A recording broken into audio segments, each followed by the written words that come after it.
and welcome to Creative Blog. I am your host, V. We interview people in creative industries about their life, work, and hobbies while we doodle jam. We ask people on our social medias like Threads and Instagram, Discord, and Patreon, also YouTube, if they had specific topics they wanted us to discuss, as well as some drawing prompts. And today, with us, we have Christian Boving Andersen. Is that how? Yeah, that's good. Yeah, and Eva Wallberg. Yep. Yes. Sean has been really good in prior episodes about asking their guests their names before we start recording, but today I forgot. You both have been in the animation industry for a little bit now. Would you say over 10 years? How long have you been around? We graduated from the animation workshop in Denmark in 2012. Mm-hmm. Yeah, so a bit more than 10 years now. Yeah. Were you both in the same class? Yep, we were both doing a character animation. Oh, amazing. I think you guys are like the first I have on the podcast who went to animation workshops. So I'm going to ask you a little bit about the school. Yeah. How was it? Can you describe like the curriculum a little bit and how long it was? Yeah, so that's also where we met. So we first took like the drawing academy, which is like a school for like classical drawing where you learn like life drawing and stuff. Mm-hmm. We both went there for, I think it's like 6 months or something, almost. And as a preparation for the animation education. And then after that we went, so it's a bachelor, so it's 3.5 years. But I think it's kind of built up a bit similar to Gobelang. I think, like, so you first learn like, at least that's how it was back then. I think it changed now, but then you first learn like 2D animation on paper, like flipping paper and stuff, old school. And then we learn TV paint afterwards on the first year. And then on the second year, it was all 3D animation. Yeah, it was Maya 3D animation. Yeah. And then the last year, I don't remember if it's like at the end of the second year or in the beginning of the third, then people pitch their projects, like pitch for the graduation films, and a couple of films are selected, and then you can sort of pick the one that you want to work on afterwards. That's really cool. Kind of reminds me a little bit of Rubica, which was called Superfocum prior in France. Yeah. That one's only 3D though, but they have the system too where you pitch your idea and then students. That's really cool that you guys learn TV paint in the first year, because I feel like Gobelang has probably changed, but when I was there, like TV paint was just kind of starting. It was like a new software on the market.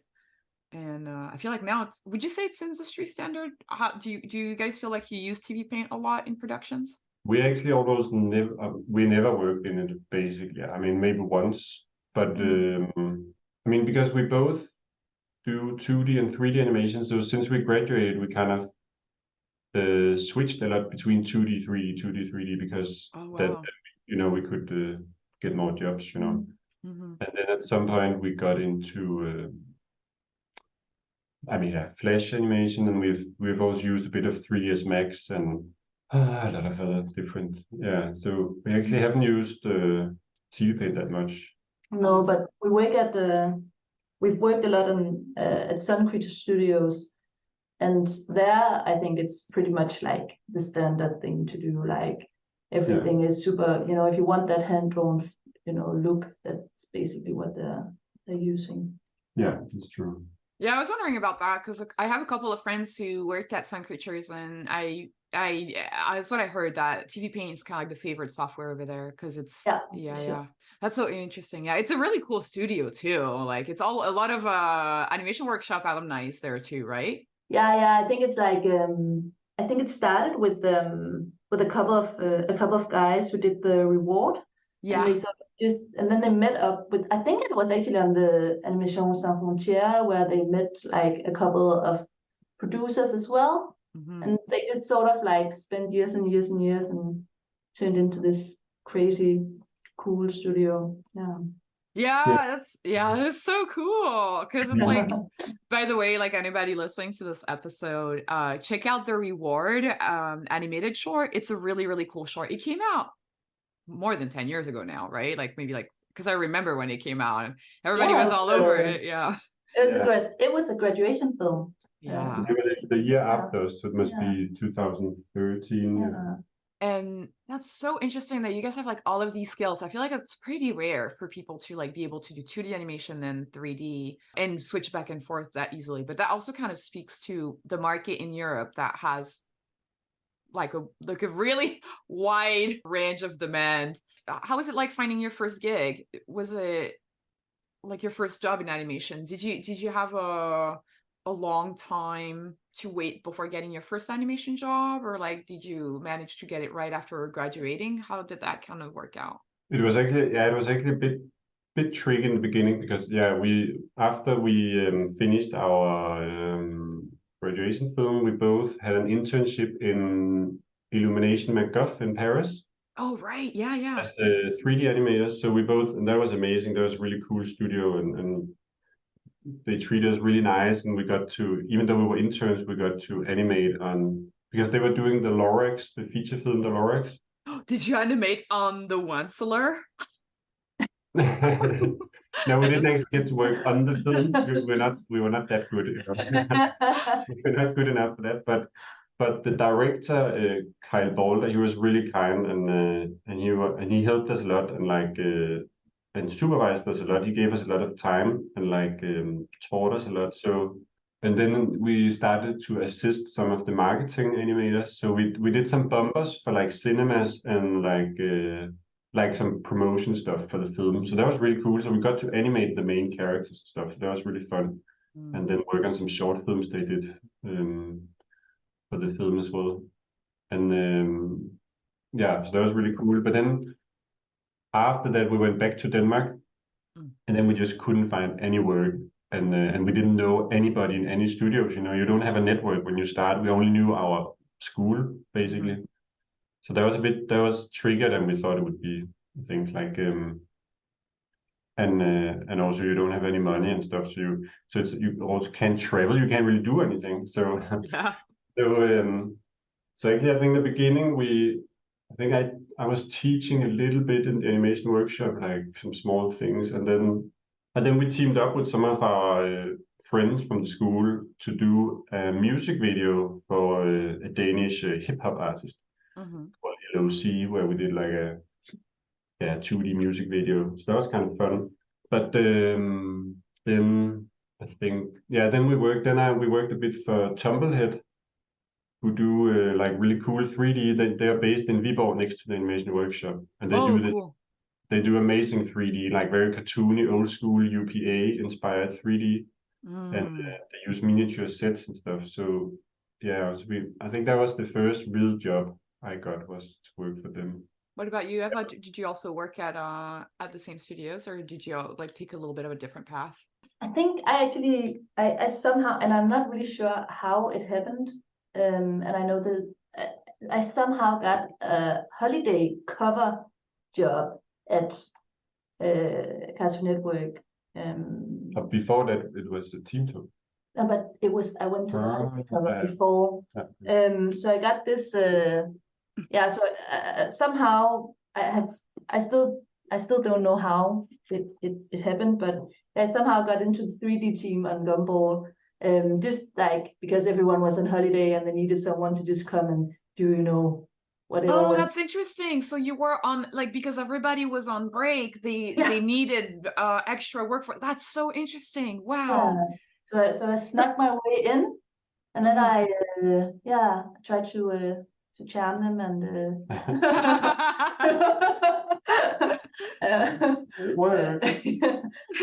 So tell us a little bit how you charmed Cartoon Network.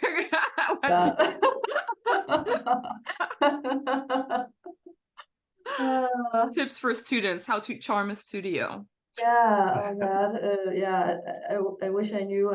I no, but to be honest, like I obviously, like, it was insanely cool. I remember the first day the school advisor was like, my God, I didn't even see your showreel, you know, who are you? No, he wasn't told. I think I was like a producer hire, you know, which was fine, and it worked out really well. And that's also why we ended up like we both actually had to go to France to team talk, because we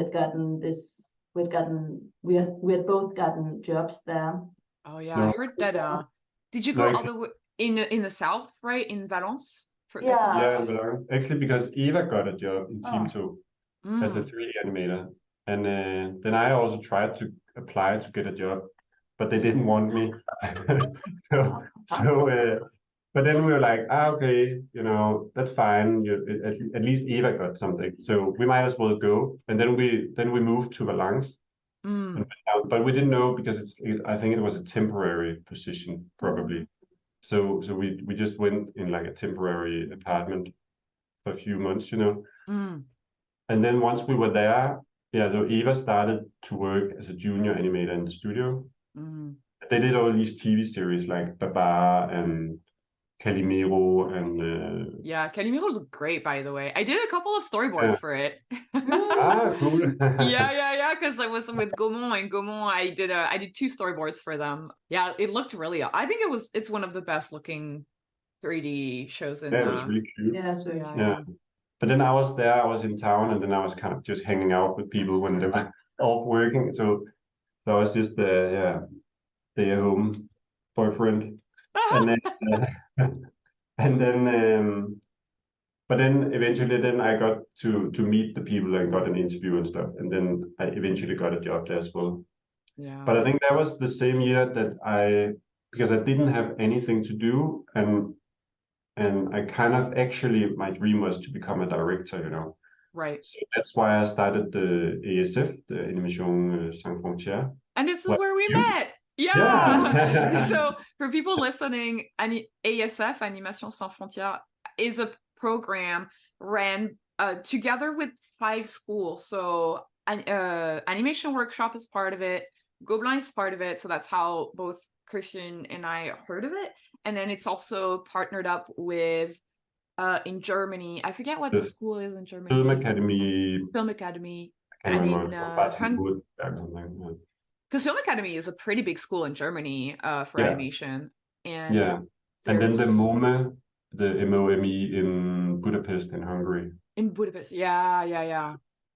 And so it's a really cool little workshop / education that you get, because you spend 2 weeks in every other of the schools, and then you get speakers that are like industry professionals, and they help you run you through the steps of like what it's like putting together a pitch deck and all of that stuff. Yeah, and you learn about production, like producer work. So it's like for people who want to be directors or producers. So people come from all kinds of places, and then you learn about what does it mean to be a producer, how do you make a budget, how do you make a schedule, but also how do you work as a director, how do you direct people, how do you do voice recordings, how do you pitch. It's a lot about pitching and developing ideas mainly, I guess, and also like how do you I don't know, like it's all this stuff combined, you know, and how do you present your idea, how do you develop a pitch document.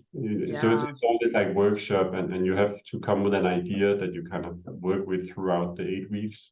So it was really convenient actually for me, because I didn't have anything to do, because I didn't have a job. So it was actually nice that I could just travel, and then Eva was, you know, earning the money, the breadwinner, what we call it. And then I was just at home, you know. So it was a strange time, but it was exciting whenever I was traveling. But then, you know, as soon as you come back from this super exciting course, and you've been 2 weeks with a lot of creative people who do all these exciting projects, and then you come back and just sit in your empty apartment with nothing to do, you know that. Oh yeah, that's tough. Yeah, but that was a weird time, but it was also interesting, because I think that time also affected like a lot, like how we learn to kind of develop ideas later in our career, because at that point Eva was like working full-time as an animator, and you didn't actually want to, you didn't have any dreams of becoming a director actually. No, I was completely into to just focusing on the craft itself. Like, Animating. yeah, we were so, you're fresh out of school, it's like so hungry, you just want to learn everything and you want to, get better. And then you get like a complete shock because, in school you spend a week doing like polishing a walk cycle and suddenly you have to. Or 3 weeks. Yeah. Yeah.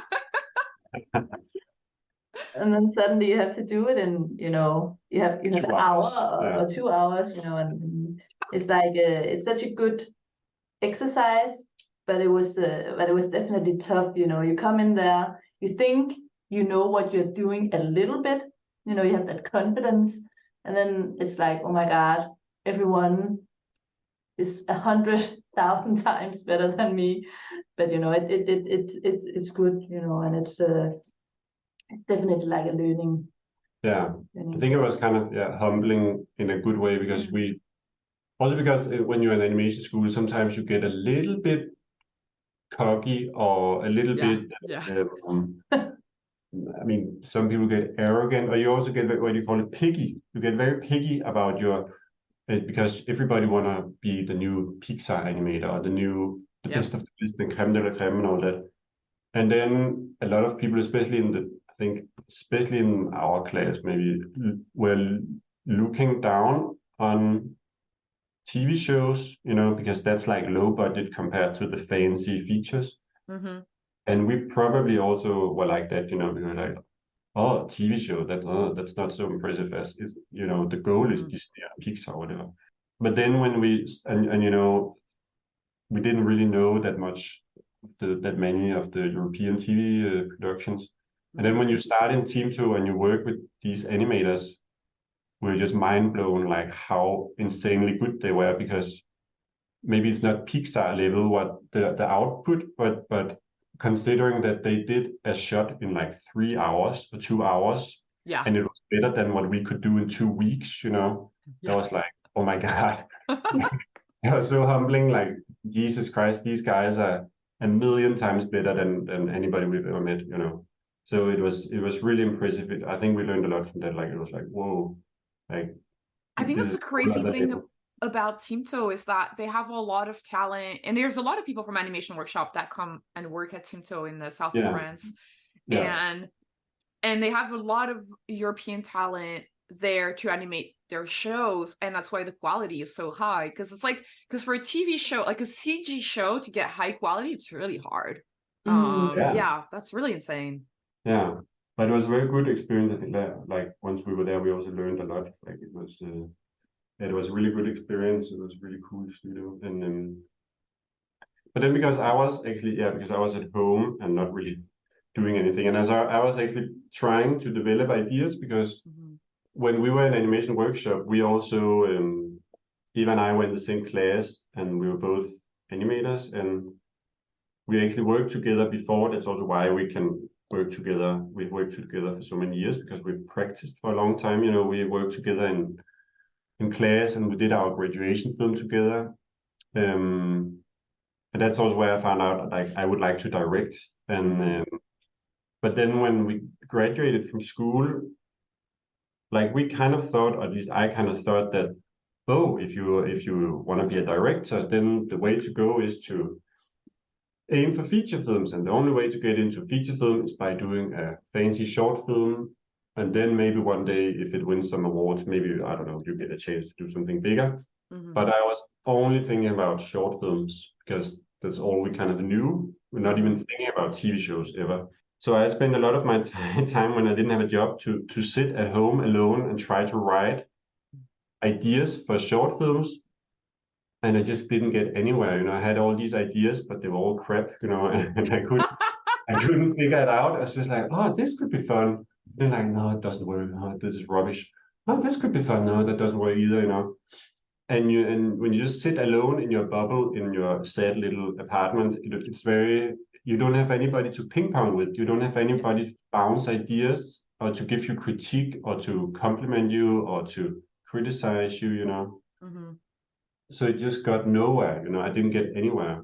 And then like, because I thought all my ideas were horrible. And then I think because I heard about the ASF, the Animation Sans Frontières, from the animation workshop, I think somebody from there told me about it. And then I was like, yeah, okay, that sounds cool, because that's like production, and that's like that, or you learn about directing. That's actually what I want to do and stuff. So yeah, I'll try that.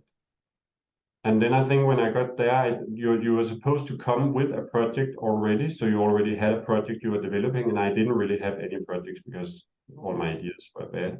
So I think it was when I came there, I didn't have anything, and I didn't know what to do, because I thought I needed to, develop a short film. But then, because we saw each other's work, and somebody saw our graduation film, which was like a 3D film with a little boy in the jungle and a big chameleon and stuff. And a lot of people actually complimented it a lot, and they liked it. They're like, oh, that's a really cool short film, and how about developing that into a TV show? Mm-hmm.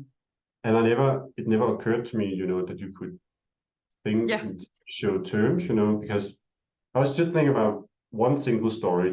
I just want to tell a story in any way possible. I just want to tell stories. But then it was like, oh, okay, why don't you do TV shows? Because then you get to tell lots of stories, Mm-hmm. And I never thought about that. It was like, oh my God, of course, that's what I have to do. Like, then you get to tell like many stories instead of one story. Mm-hmm. And so that's when I started to actually develop TV show ideas, and we learned a lot about that in the course. And so I think that was like the big wake-up call, I think, for us, like for developing TV shows. Yeah, especially because Eva, you were working on TV shows as well, so that kind of like made it feel like a little bit like something achievable, I guess, or that's something that was like happening. Yeah, I mean, I think we started to think about idea, like how you could actually think in those terms, but we still didn't have any idea how to actually pitch anything, because we didn't know anything about, like, I think we heard that maybe you could, when you work in Teamto, you could pitch to the Teamto people, if you had an idea, but that felt like so far-fetched, because then you would, that's the big bosses, and we were like junior animators. That's way too intimidating. So I don't think we really considered it for real. I think it was just like a weird. Yeah, and I was still not really, it just wasn't on my radar at all. It was mainly me who had all those. And I think when we got the job at at Gumball, it was Christian got into the 2D department, and I got into the 3D. We took everything. We moved to. Again, it was because Eva got a job and I didn't get a job. Every time we move, it's because Eva get an offer for something cool, and then I just tag along, and then they eventually hire me as well. That's how we roll. Is Eva Ivandoe, and are you the squire, Christian? Maybe, yeah. That's so funny. How did you get? Do you know how you got the offers, Eva? Like, how did people know about your work? Was it through your network, posting online? Like, how did you get noticed? I mean, I think for the Gumball thing, I think for Teamto, it was just a show reel, and I was lucky. But and a recommendation. Otherwise, maybe from Kyle. Okay. No, from Tina. No, but this is not. No, actually, Gumball I got because of the holiday cover.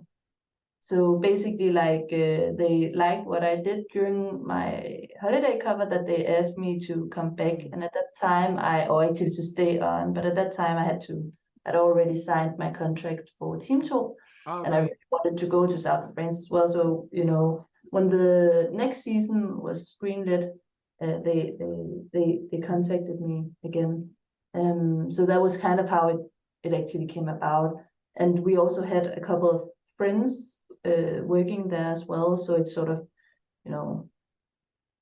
it was a little bit of network, and also because they'd already seen my work, so yes. Yeah, I like to ask for students, so they kind of like know kind of where, like, how you find opportunities. And so you guys both moved to London. Were you living in London, or did you have to like go in the far suburbs? It's so expensive out there. Yeah, I mean, because we lived in Valence, where it's really cheap to live, you know, you could live on a very low salary, and it was very, very nice, you know, a very nice town. But then I think we began, because we had been there for almost a year maybe, and I think we began to be a bit more hungry for something new to happen. And then Eva got that offer as a 3D animator in the Amazing World of Gumball in London. And then I actually also applied as a 3D animator, but then again they were like, we don't want you. But then I was like, okay, damn it, because I really wanted to do 3D, because we were doing 3D in Team 2, and then it's like, okay, then I'll apply as a 2D animator, because they were needing people there more than in 3D. And then I got that job, so that was really nice. And then nice. So in the beginning we were lucky, because we had some friends already working, some friends from Animation Workshop already working in Gumball and Cartoon Network, and already living in London. So they were actually living in the cool hipster area in Shoreditch and Hackney in Northeast. So we actually got to we lived in their apartment in their living room for 2 weeks or something. Nice. So that was nice. And then we could find an apartment in the meantime. Yeah. Nice. Yeah, 2 weeks. That's pretty fast to find an apartment. You guys were like quick. I mean, I think, I don't know how it is now, but at the time there was loads of apartments, but they were just, you know, very, very, very expensive. So you just had to just give them all your money, and then you could get a little tiny, very, very, very cold flat, and you know, have a place to stay, and then maybe next month you could get a mattress and a table, and you know, but yeah, it was it seemed like there were quite a lot of flats, or you know, places we could get, but just like the quality of them weren't, you know. It's also because I mean, I think it is definitely tough, especially when you're junior, because I think it was strange for us when we got to London, because suddenly when you come from the south of France, where the salaries are way lower, because the living costs are way, way lower, you know, food and apartments, everything. So, and also because it was like, it's a different, you know, it's a different kind of industry, you know, or branch of the industry. But then when you go to London, like suddenly there's also a shift in the salaries, you know, because then we were junior animators, but because Eva had been there before, she was she was like, got the job as a mid-level animator. Oh, nice. So she got a better salary than me, because I was a junior animator. And I think that helped, because otherwise, because for sure, if you're junior animator, it's a bit tough. Like, you know, we could just afford it to live there, you know, and with our 2 salaries and stuff. But so it wasn't like we couldn't go out to dinner and buy lunch in the street food market every day like all the others did. We couldn't really do that. But as soon as you go up a little, I also think that the salaries, they can rise faster than in Denmark or in south of France, for sure. Oh, that's interesting. Yeah, so like the tiers are like very different. Really intense. Like it's a really big bump up from junior to mid. And from mid to senior or to supervisor, like you know, so you can go a lot higher than like money-wise than we could in Denmark or in south of France, for sure. Yeah, that's kind of what I experienced as well when I moved to the States. It feels like the salaries are just wildly different. Whereas in France, even in Paris, salaries are all kind of squished around the same range. Yeah, you like maybe you'll get 1K more a month, but it's not the big difference. Yeah, it's so interesting. But because UK is so, it's a very different type of laws, I guess. Like, I don't know, do they have, like, I forget if they have like a medical care and all of that baked into the, because in France, the reason why also salaries are all kind of like similar is because you get like healthcare and you get better access to welfare, like unemployment money if you're unemployed, like all of that kind of stuff. I don't know if UK has any of these benefits. I mean, we had healthcare and stuff, but not much more than that, I don't think. Yeah. I mean, yeah, but it was fine. And then I think we stayed in London for 2 years. So we started on season 3 of Gumball, and then we both stayed there for a full season. So I was doing 2D, Eva was doing 3D. Was it in Flash animation? Yeah, that was Gumball was in Flash. Yeah. Yeah. Yeah, the 3D was Maya. Yeah.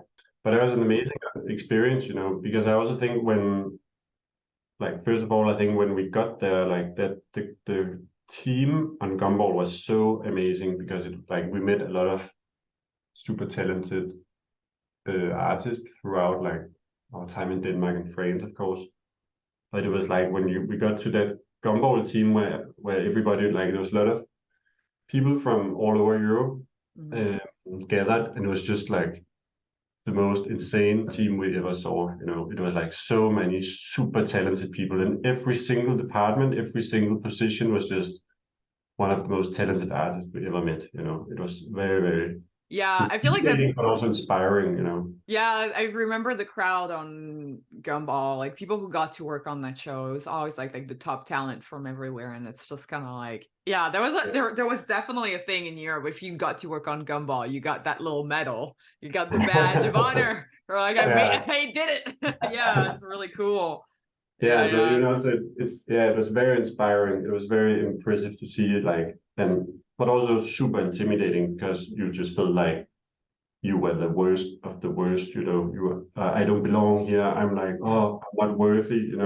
Yeah. And yeah, so it was a strange, but it was the same when we started animation school. You used to being good at drawing, and then you come there and suddenly everybody are better than you. And so I think it was. But it was very inspiring, I think, because we lived in Denmark, obviously we're from Denmark, so in Denmark, all the animation productions are very low budget, obviously, because a lot of it is very national and local. So the few TV shows that were and all the feature films and everything is very low budget. And then when we work in Team 2, it's like fairly big budgets, but not compared to the Gumball. Gumball is like a whole other level. And so also when we came there, it was suddenly, almost like feature quality. It was such a high level of everything.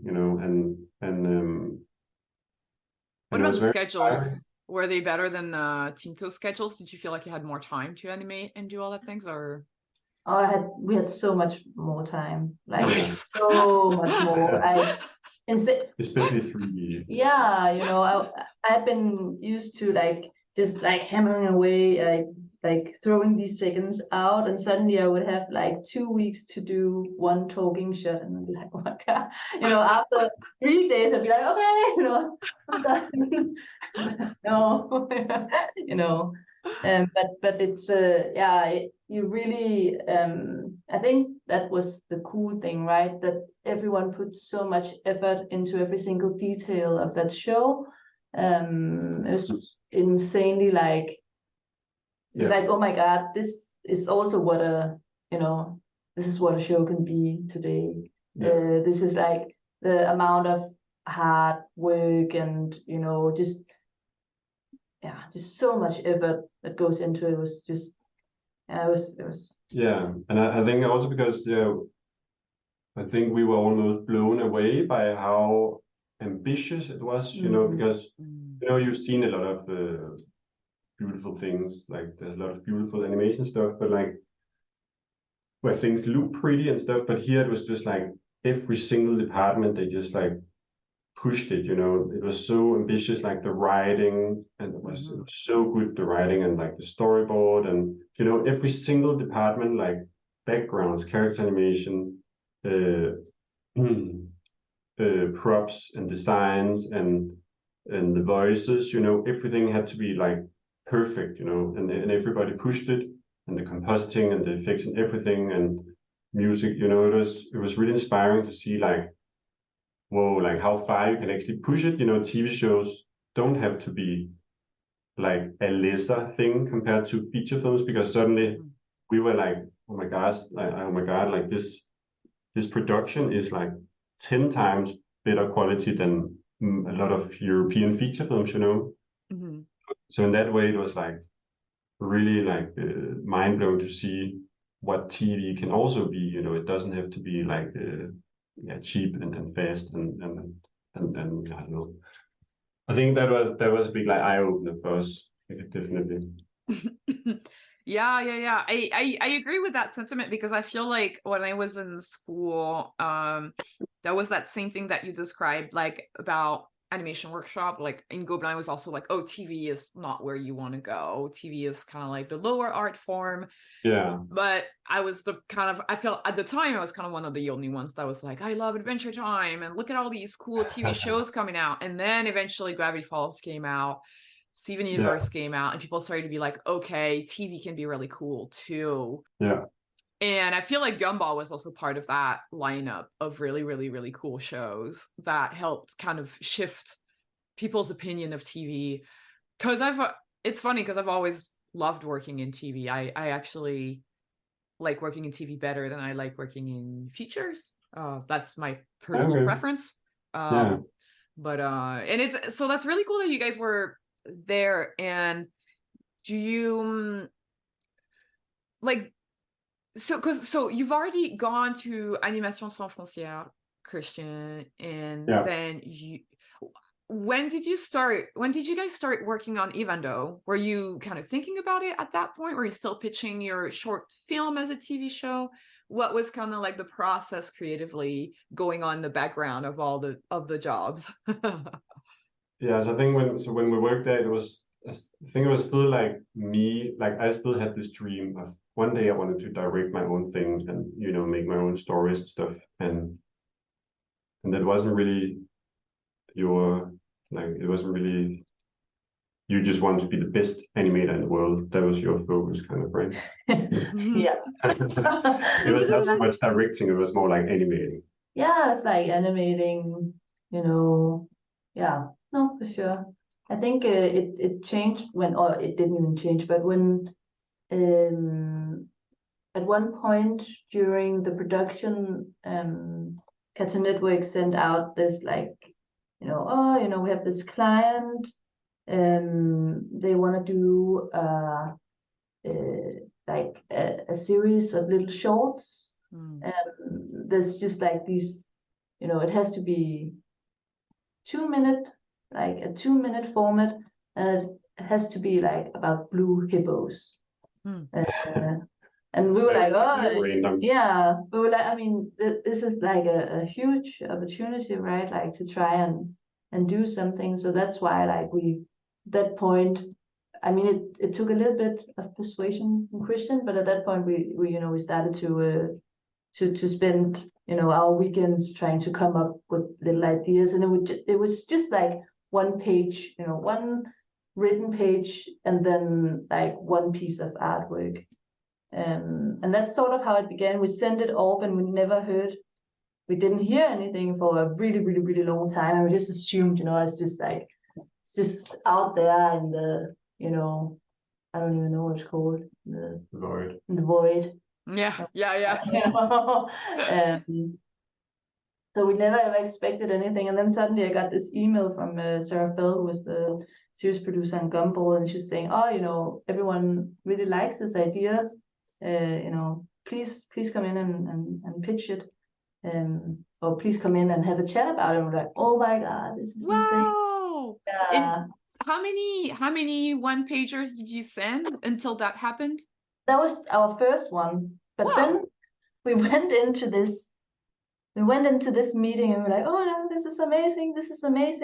And the first thing they said when we got into the meeting was like, oh, you know, the client went for something else. You know, so we're not doing your project. We're like, what? And also because this idea, like, because it had to be about blue hippos, but then you had created freedom, and we developed it for a long time, before the pitch, and like we spent all our evenings, all our spare time on it, just trying to come up with this idea. Yeah, and then did this one pager, and so it was like one page of describing the project, like a little setup of the show, a character description of the main character, and one example of a very short, like an episode, like a very short example of an episode, and then one design.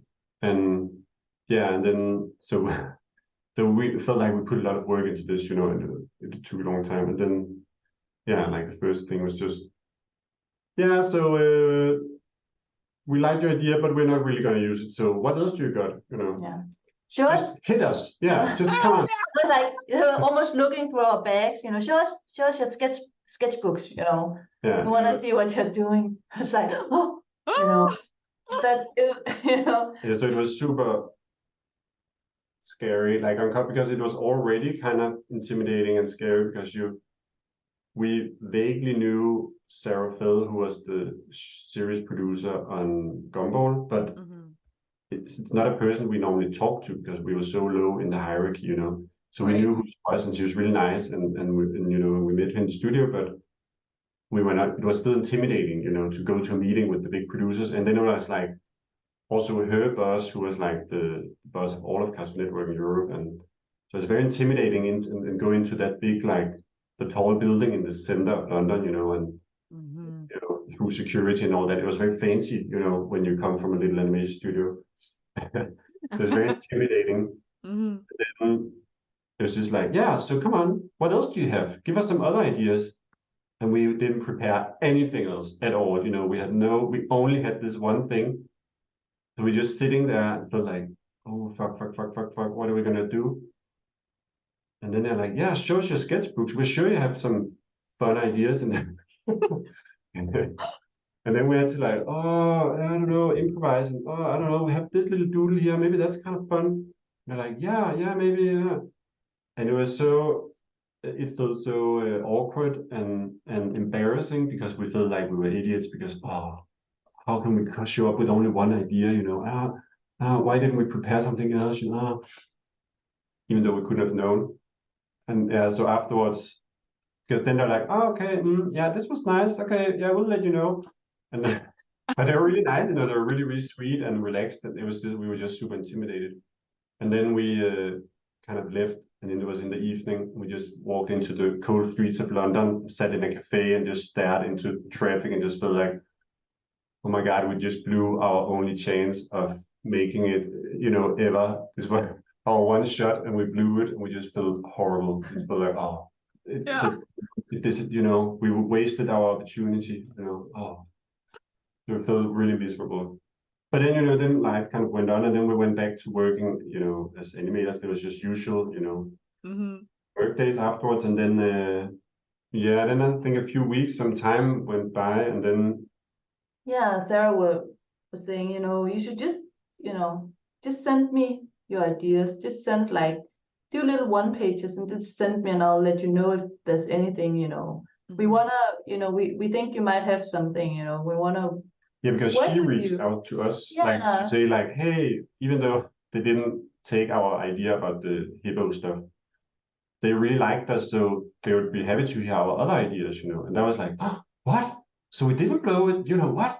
There's still chance, there's still, there's still hope, We thought like, okay, we are dead to them now, But they were really sweet, so they're like, yeah, they still want to hear ideas from us, and yeah, so that was like, phew, big relief, Then suddenly we. Yeah, we ended up spending like almost half a year, and we would send in ideas, and we would get like a little bit of feedback. Sometimes we'd be like, no, this doesn't work, or but there would always be like some sort of feedback that would propel us into the next idea. So I think we ended up like pitching, or not pitching, but at least sending these ideas in, like I think we did that 7 times before we. Yeah, 7 different ideas. 7 different TV shows. Yeah. Nice. And every time you sent it that one page, right? Just like the one page with would you say it's like, oh, this is the idea of the show and then an episode, or would you also describe the characters? Like, how much information would you put in that one page? I think it was like, I mean, obviously the title, the logline. Yeah, but also like the length and no, because we were locked on length because they were specifically interested in that like 2-minute format because they wanted to try that new short format on social media and stuff. And okay, so that was kind of like some of the constraints. And then yes, and for I think for the audience it was like the same as Gumball, like 8 to 12 or whatever, 6 to 11, and then so it would be a logline. Yeah, what is the show about? Based in one sentence, kind of, and then a smaller, like a longer description of like, this is about this guy, this girl who does this and that, you know. And then we would do a character description of the main character or main characters, and then one example of how an episode could be. And I think that was kind of it. Maybe a little bit about the style, like if like this is 2D or this is mixed media, this is 3D or this is, you know, miniature or whatever, you know. Would you put any drawings in it, or is it just like writing? Yeah, no, that would be drawings. But I think we did one piece of art, but it was super rough and basic, not anything beautiful, you know. It's just sketches basically. Nice. One rough, nothing we spent time on, you know. One drawing per pitch, kind of, just to kind of get a basic idea of what it is. And so it was like 7 different pitches or TV shows we came up with, and then so the 7th was Ivandoo. Nice. And it was kind of, you know, even though it sounds like, oh, it must be super frustrating because it was just like redo it, you know, that many times, and it kind of was frustrating to some extent, but it was also satisfying because every time we did a pitch, obviously, like then we would get some really good feedback from Sarah and Cartoon Network, and then we would take that feedback and go back and develop it, and then so each pitch would kind of get better, you know, and in the end with the 7th, with the Ivandoo one, we kind of went like, okay, you know, we can't go on forever. Let's take the best from all the other pitches, you know. So it was like we took the characters from the Hippo one, then we took the mixed media thing with miniature backgrounds from the other one, then we took the forest setting from the 3rd one, then we took the something else from the, you know. So they were all kind of combined, and then it became like a really nice combination. And then that was the Ivandoo one, and for that one we went back into the tall building in the middle of London with our boss and her boss and another boss, and it had to sit like there were 3 or 4 bosses. We had to sit across them at a small desk, and we're like presenting the last 2 ideas, I think. And then it was in that meeting that they were like, all right, we'll give you money to do a pilot. Oh, heck yeah. Yeah, and we were like, what?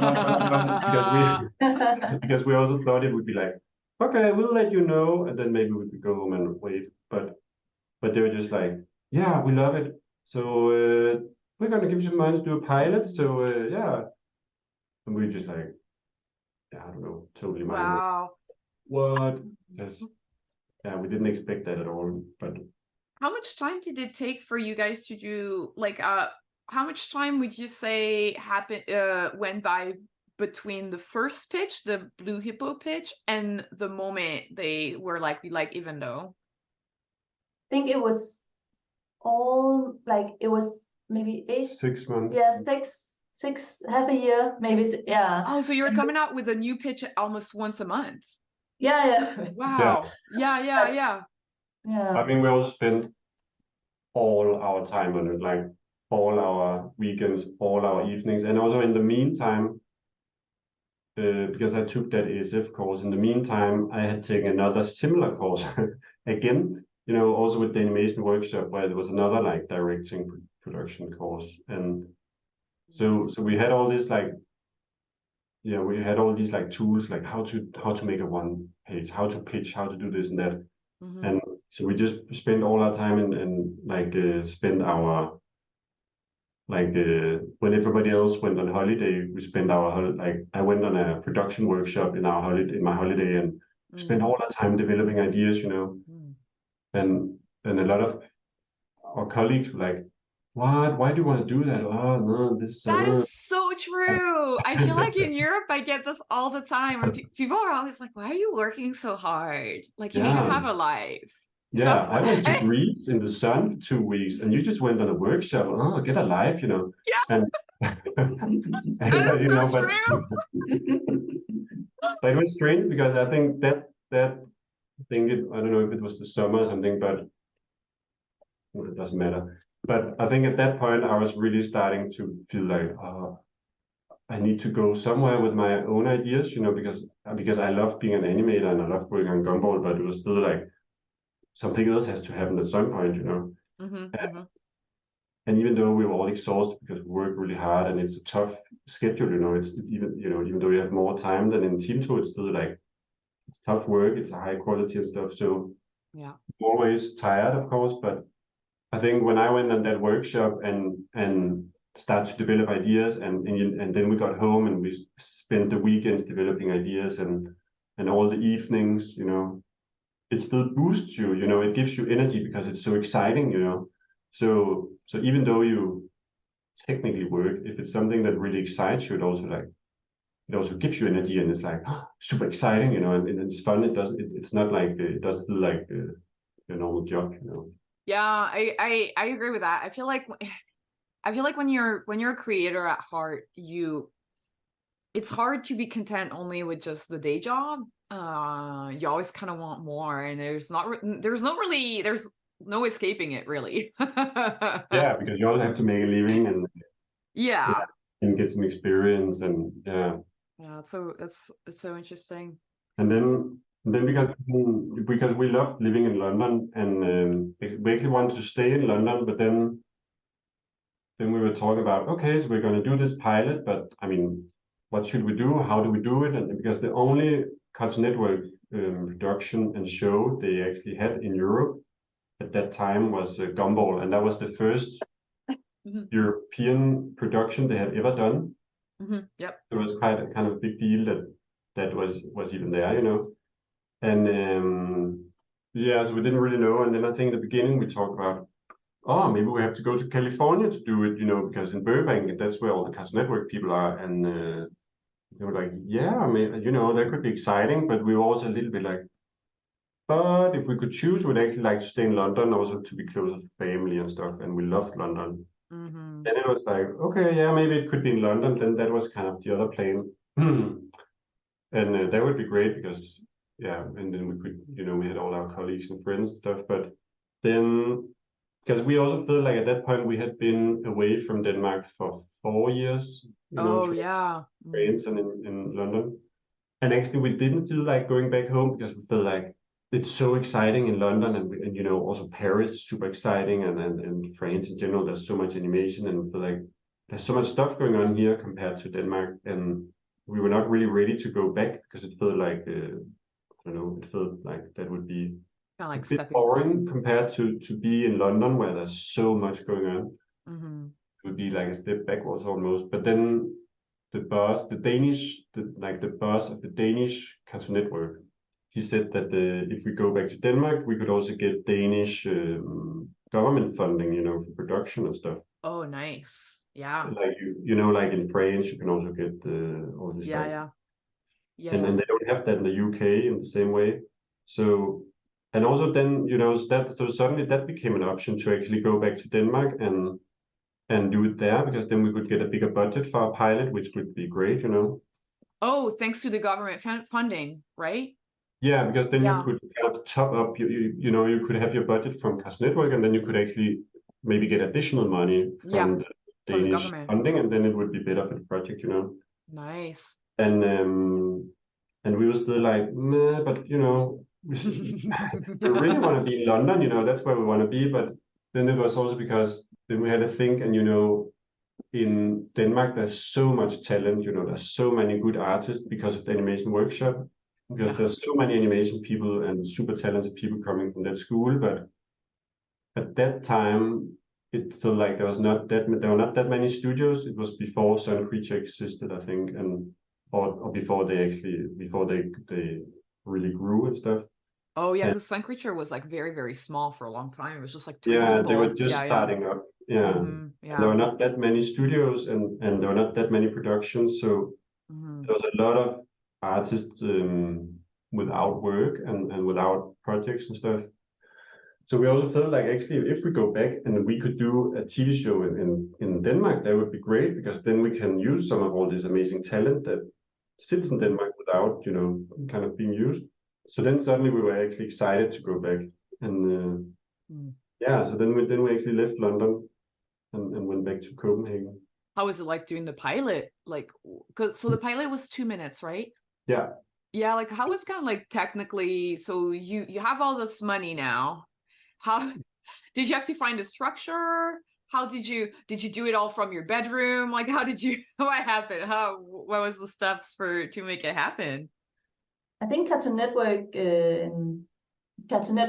teamed us up with a Danish studio at that time, and we sort of went into and they sort of they had like production managers and all that stuff. But it was very much like it was us and like 3 other people, you know, very, very, very few people doing it.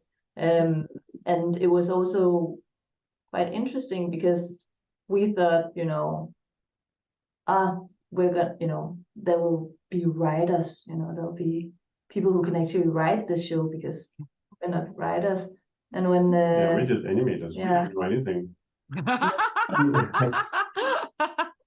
think it's because it was just me and Eva, and then Sarah Fell, the producer of Gumball, and she was kind of setting it all up. And we went to Denmark, and then we're like, okay, we got this place in this Danish studio, but it was still us who should kind of build the team. You know, it was not their team. It was kind of like we had to find our own team that fitted the project.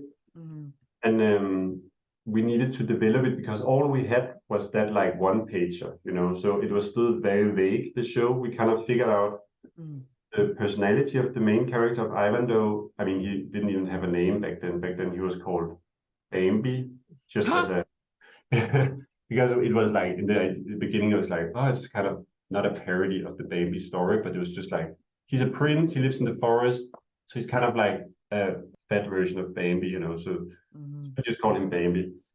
And we had the bird character, and that was kind of it. And we had one premise, like one story, but we still had to develop this world, the tone and the humor and everything in this show. It was still super vague. And then Sarah Fell, she suggested that we would team up with Daniel Lennart, who is at that point, so he had been involved in Gumball since the beginning. He used to run the European Cartoon Network where they did Gumball. He was the one who kind of greenlit Gumball, and he did a lot of other shorts. He developed it. Developed it. Yeah.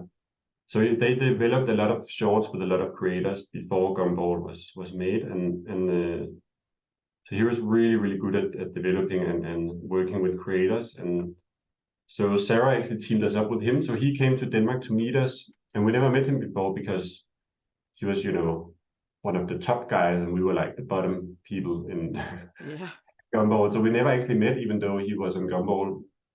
And so he came to Denmark to meet us, and then we started to, you know, we presented our idea and we talked about our references, you know, for humor and what we imagined, you know, and our references were a lot like Monty Python and also Eastbound and Down, that TV show with Danny McBride. Oh my God, yes, I know that show. Oh my God, I both love it, but it's really hard to watch because it's a lot of like second-hand embarrassment.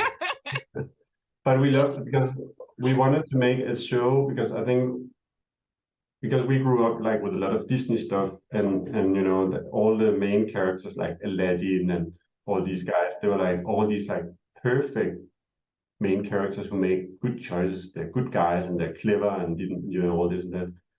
And we wanted to make a main character who was an idiot, who was like a buffoon, and who was not good at anything, but like a confident idiot, Yeah. I think it's really funny. It's kind of like the Pink Panther. Have you guys seen? Exactly. Yeah, I love that kind of like, yeah. So that was like what, and so for us, like Eastbound and Down and the Danny McBride, like Kenny Powers, he was a big inspiration, and also some other Danish TV shows and British TV shows, and Fawlty Towers and a lot of other things. So we had these references, and Daniel just loves those references, and it was also very much in his humor. So we like instantly kind of clicked, on that, and he really liked the project. So he decided he wanted to help us develop it. Nice. Yeah, and that was amazing because then suddenly we could, take it to a whole other level and develop the whole world and the characters and the stories, and and that's when also, because we were in Gumball, where it was such a big machine, because they had already done many seasons when we came, and it was a huge project. So they obviously had like a writers' room with amazing writers, and they all won all these awards, BAFTAs and Emmys and all this stuff, any awards, like, and they had amazing storyboard artists, and everybody were amazing. So we thought, okay, we'll just have the same kind of team. Yeah. And then when we then we're like, okay, we should start writing and develop it. So okay, where are all the writers? When will the writers arrive? Yeah, then Sarah and Daniel, they're like, no, you guys are the writers. This is your show. We're like, what? We can't write. We're just animators. We're nobodies. We don't know anything. When you went into development, was there any moment that you were worried about your copyright or keeping your ideas safe? No, we were very because I also think like the look on our faces just was completely shocked. But I think that was also it was really good thing as well, because they were like, well, we want this show to feel like even though you don't have experience and stuff, this is something that you can learn as well. And it was, obviously like a lot of trial and error, but you just sort of, you just have to try and do it. And to be honest, like in a way you do know, even though you don't know how to write, you do have an idea of what the show is going to be, and you also do know which direction you want to take it. So even if you can't articulate it like perfectly, that comes like, you start with a rough pass, and then you sort of polish and polish and polish and polish and polish, So it's not like it has to be, it has to be perfect, everything, like perfect English, perfect dialogue, blah, blah, blah, blah. All this stuff doesn't have to be all that to begin with, it just, it is like a drawing, start with a rough, and then you sort of, you can polish it forever, almost, and I think it's also because they also told us, like, because Cartoon Network, I think they might also work differently from other, like some other networks, because they also, I remember when you and I were in the SF course, like there was a lot of talk about this stuff, like, oh, you develop an idea and it's very precious to you, and you think if this is a hit, it could be worth a lot of money, so So you take kind of a risk to go up and pitch it to somebody, and then everybody have this like urban legend of this worst case scenario where the network is like, oh yeah, we love that idea, and then they're like, no, we're not gonna greenlight it, and then they steal your idea and they make it without you, that whole thing, like that's, and of course I remember there was something everybody talked about. What if they take your idea and they just steal it and make it without you, and you had that fear, but I think they were very like Sarah and Daniel also told us, like, but they also wanna like develop us, us, like our talent, and they also they're not gonna steal, nobody would steal your idea, because the reason it's not because our idea was that amazing, it was like our brains, they liked our way of thinking, And so that's what they wanted to explore more. So it's not, if we gave our idea to somebody else, it would become a completely different show, obviously. So I think it was also like they wanted to develop this together with us to see what it could become if we all like learn together and all that stuff. And we couldn't have, it's only because we got Daniel Leonard on the project that he guided us and he helped us and he started to teach us a lot, and this is how we should think, and we should really try to find our own like taste and voice and humor and all that stuff. Nice.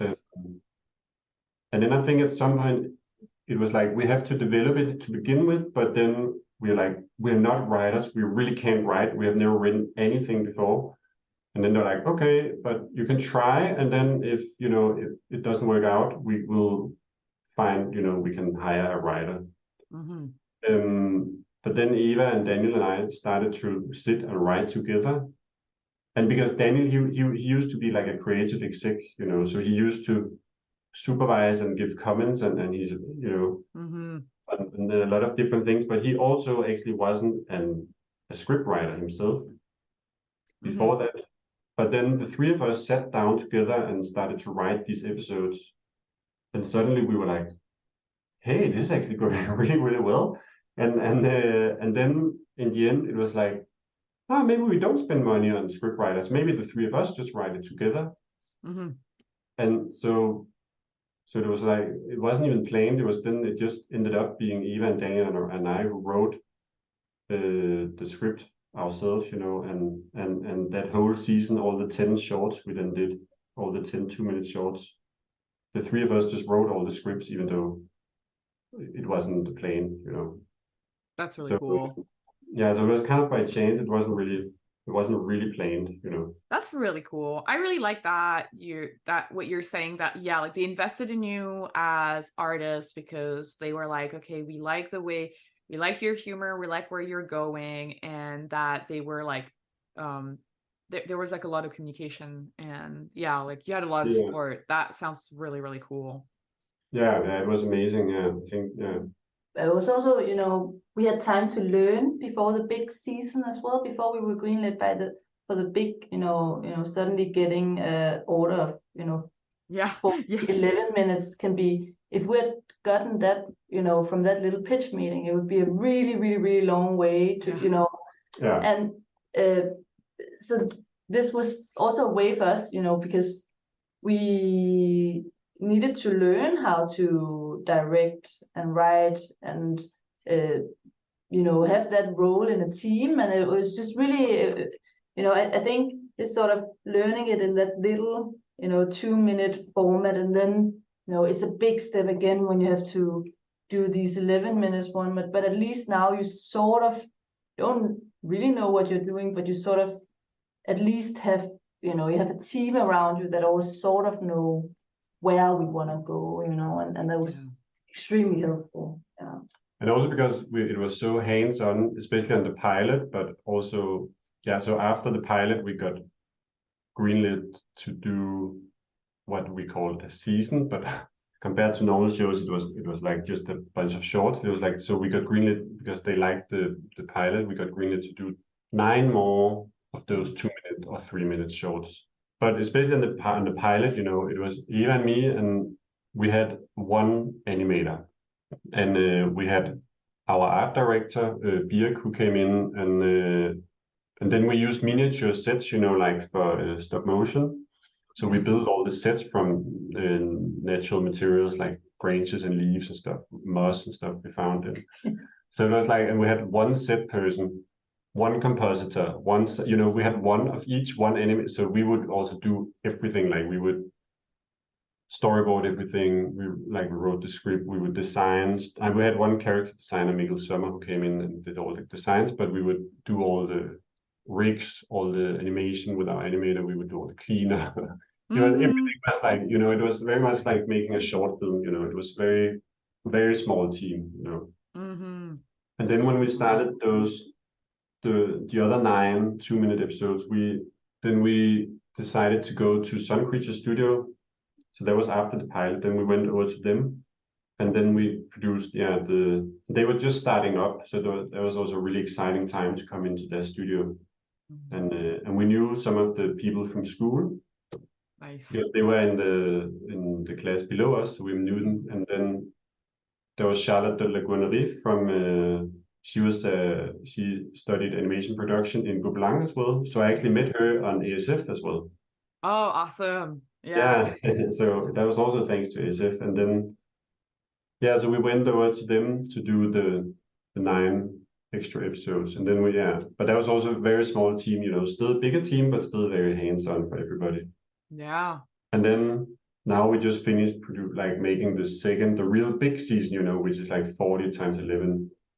40 times 11. That's like a big order. Yeah. That's so crazy. Wow. Yeah. And where did you make was it also Sun Creatures for the big, heck yeah. And like, how many people did you have on your team total? Because you went from the tiny little team for the 2 minutes.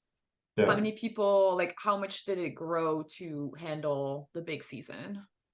Like 300 people. 300? Yeah. Wow, that's so crazy. So did you have all the so that is so interesting. So how did you get all the 300 people? Was it freelance? Did you have to like find a new building? Like how'd that kind of... I mean, I think that was including, production people and actors and stuff. So, but I think, it's a lot of people. It's a big... But because then after the 10 shorts we did, it wasn't like, oh, we like it. Here's like all these millions of to do the next big thing. It wasn't that easy. It was like, then after that we got some money to develop the next season to expand it. Yeah, we spent almost a year doing a Bible. Yeah, we did a new pitch Bible. Oh, so after you did the 9 tiny shorts, you did a Bible, okay? And how can you talk about the difference between that Bible and the like first pitches? Yeah, it was it's way more extensive. It's like it was a proper book. It was a book, It wasn't. I don't know how many pages, but and everything had to look 15 pages. 10 pages. So it had a lot, just so much more stuff. It was a lot of like, coming up with the recurring characters and doing descriptions and making artwork for it. Writing scripts. Writing actual scripts, or, at least just like big outlines. But like we included like 5 episodes or something like that. And so you had 5 finished scripts to go with the Bible? Not finished, but like half the springboard, like a little kind of like an outline. But it was quite a lot still. It wasn't just like it's quite detailed. With drawings, with sort of not board drawings, but like one for each story beats. Story beat drawings. It's also because Eva and Daniel and I wanted to expand the universe, and because we had this tiny universe, the tiny Ivandale shorts that felt like a glimpse into this world, and we wanted to have like, because then it was like, oh, we should go bigger. It should be like Game of Thrones, or Lord of the Rings, with these like many different kingdoms and different species and this huge journey like The Hobbit, and we wanted to make it much bigger and more epic and complicated. Oh, that is so cool though. That's so cool that you have somebody that's kind of like, let's make it like this big, because I feel like usually when somebody comes to pitch on the first pitch and you come with a big world like this, it's a little scary. But it's cool that later down the pipeline, your main development person was like, let's make it big. That's really cool. Yeah, because also I think our ambition wasn't that ambitious to begin with. When we pitched Ivandale, the shorts, it was just like, we would just like to do anything. We'd be happy just to do a short, we'd be happy. We just want to do something, and it wasn't the plan that it should be a big show that would be 40 times 11. It wasn't the plan to have 5 kingdoms and all these characters or this huge epic journey. It was just, we just want to do something silly because that would be fun. And then it was after, later when it worked out really well, it was like, actually now that we have developed it, we can see potential for something more. It was never the master plan, but you know, we got more and more ambitious as we went along, and more confident, of course. And then, yeah, so we spent all that time together with Daniel developing a new look for the 40 episodes, because before we had miniature stop motion sets, and that would be way too complicated for all these episodes and locations. So now we went full 2D, like we went, you know, like more old school painted backgrounds. And yeah, because I was going to ask about that. I was like, I love the miniature. I was wondering if it was 3D or miniature, and I was like, those are really cool backgrounds. And I was wondering how that was like on a production, how that was to handle, but I guess that's the solution, is it's all painted. Yeah, and the shorts, I think we had like 3 sets per episode maybe, but it was all super low budget, like handmade and kind of. I mean, we went into the forest to collect all the materials. Yeah. You know, that's why, you know, and the parking lot. We couldn't model trees, so we just took branches and, you know, glued on little, you know, that's very low tech. Yeah. And I mean, we had an amazing, when we did the 10 shorts, we had an amazing set builder from Germany who came to help us, guide us, because we were like noobs, we didn't know what we were doing. And then so she was really talented, but it was very low budget. But then we figured out, because it was kind of fun but also limiting, that your medium was so, I mean, it had a lot of constrictions about camera angles and the amount of backgrounds and camera moves and all this stuff. It got very complicated suddenly. And we knew we wanted to make something bigger, where you had to travel a lot, and also because it's not a sitcom, you know, so you're never in the same location twice. So which is like all the producers' worst nightmare. So you have to we're in a new location with totally new characters in every single episode, you know. Oh my gosh, yeah. Wow. So it was like all the producers like worst nightmare to you know, budget that. And then if we had done it in like in sets, like actual miniature sets, that would just have been the most expensive TV show ever made. So that wouldn't work. And we just wanted to have as much creative freedom as possible, so we wouldn't have the stories kind of restricted by the style. Right. That would suck. So we're really happy with the new look. We also actually prefer that, because it's just more like a classic, like a 2D fairy tale thing. So, but we developed the style for a really long time with our art director and some artists. And yeah, so we did all that. So it took like a full year to develop the stories, the characters, the pitch Bible. We had to do a new pilot, like even though we had the 10 shorts and they were kind of successful to some extent, then we still had to start from scratch and do a totally new pilot.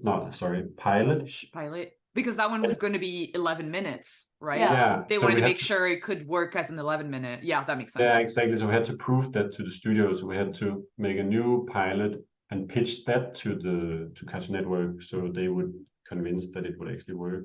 Makes sense. So all that took like a year. Yeah.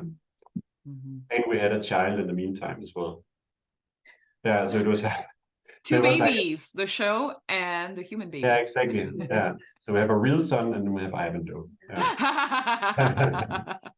And then so it was like, and then we finally got greenlit to do the 40 11-minute. Yeah. Wow. That is so crazy. Did you like, guys have to go to anything like MIPCOM or, you know, any of these kind of animation, like marketplace, I guess, or like, you know, Annecy, how they have MIFA? No, since you guys were all like already working with Cartoon Network, you didn't have to go through that process. Okay. Exactly. Only on the shorts, on the 10 shorts, we had to pitch twice to the Danish Film Academy to get that public funding stuff. So we went to pitch and also to them to get some money. But then on the big order for the 40 11 minutes, it was such a big project that, you know, the Danish funding wouldn't make sense, you know. And also I think at some point it gets too commercial for them, because they want to support art and they are not so keen on supporting like a huge American company.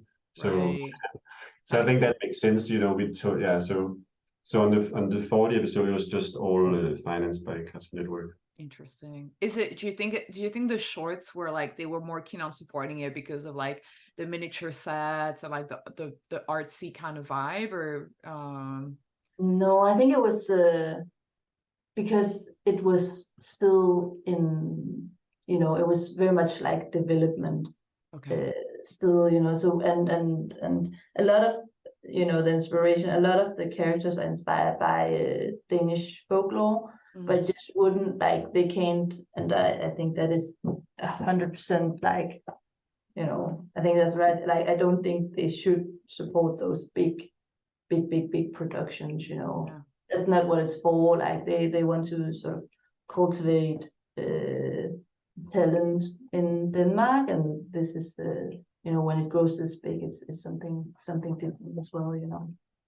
Yeah, that makes sense. Yeah, I was wondering in terms of like if it was kind of more of a grant for like festival type of content. Yeah. I think that because they have so many different ways of supporting, you know, I mean, they have like stuff for feature films, stuff for TV shows, stuff for more short films and art projects. But I think it's also because at that point it was like they wanted to support new Danish talent, you know, like two upcoming or like two young, inexperienced directors who you know they wanted to support and stuff. But then at some point it's like, yeah, okay, you had your, you know, You had your shot. had your shot, you had your help already, you know. So Yeah. yeah. But I think that was fine. So yeah, so all the 11 minutes, that was all Cartoon Network, and then. Yeah, and then so it was like Sun Creature in Copenhagen, and then they also opened a new branch in Bordeaux in France. Oh, So really? I didn't know that. That's crazy. Wait, Sun Creature is in Bordeaux?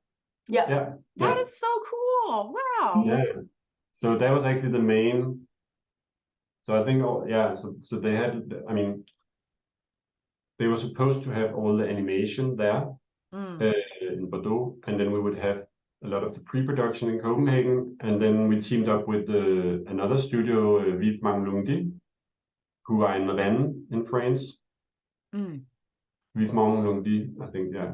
Vivement Lundi. Okay, yeah. Exactly. I was like, oh, that sounds a little German, and then you're like said it again. But it's just me. Yeah. So and then so because they worked together before on the feature film Flea, you know, the documentary. So they worked together with Sun Creature, and they're super talented. So we teamed up with them as well. So we had it, and then obviously we had some people in London as well. So we had like, UK or like London and Bordeaux and Rennes and then Copenhagen. Rennes is Vivement Lundi, right? Yeah, they're in Rennes. Yeah.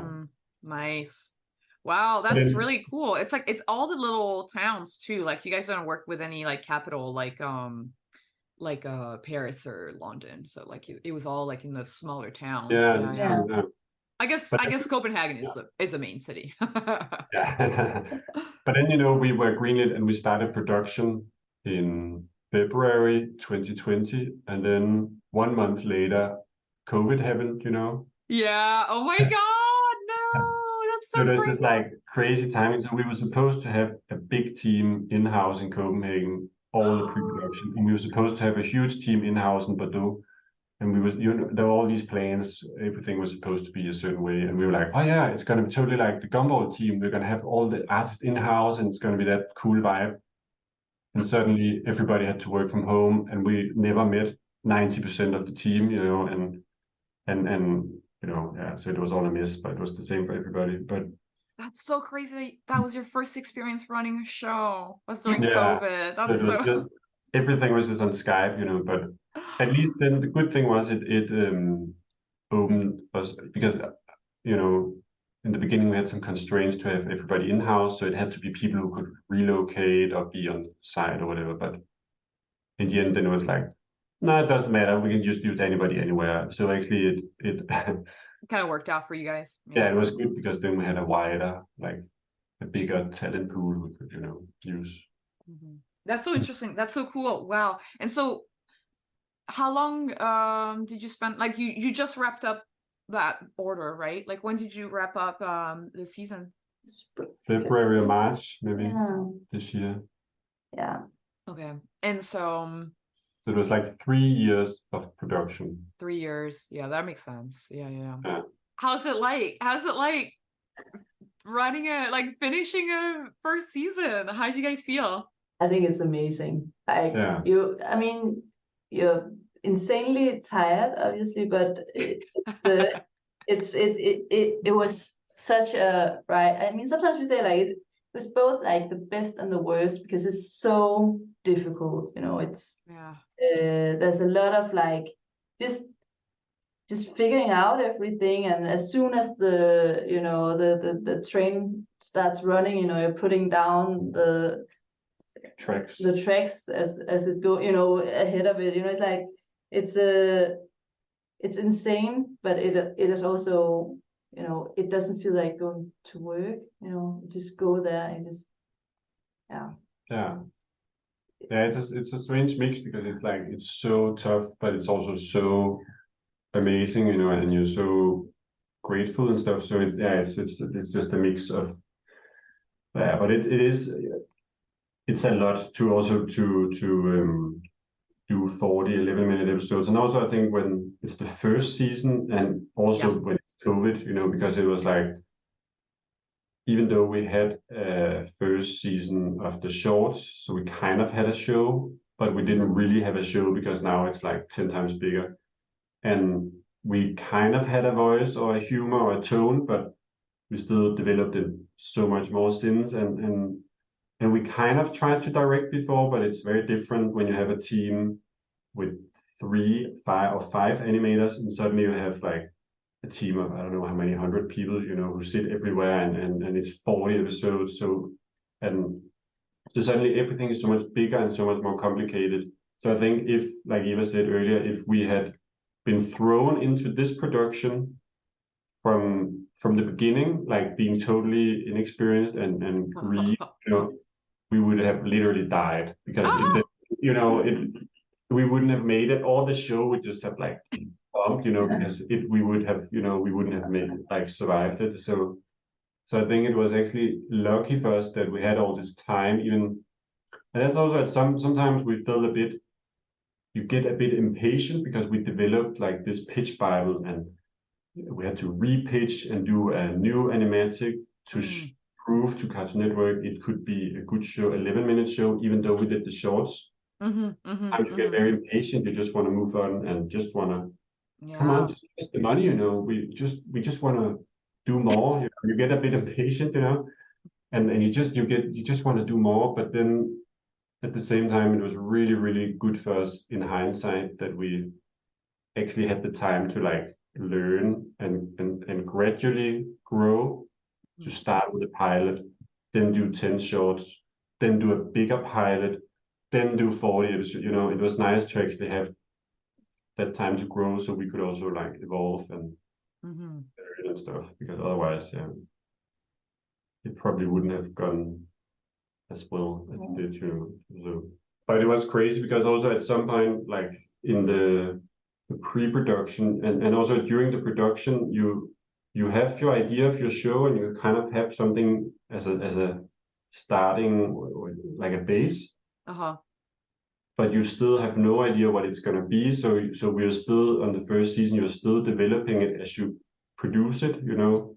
You're still finding the look of the backgrounds and the comp and the designs and animation, and you're still trying to figure out the stories and how to actually board this, how to edit it, how to tell the stories, and what is the tone and the pace and the humor. So so it all evolved while we were doing it, you know, with the team. So everybody helped define it and stuff. So that is so cool. What would you say as showrunners, where did you spend, what took up the most time in your schedule, like in your day-to-day schedule? Well, we weren't we were the showrunners, but we also directed it. So it was a lot of like it was sort of divided, like you know, I think we were both on a lot of the pre-production. Christian did a lot of the design.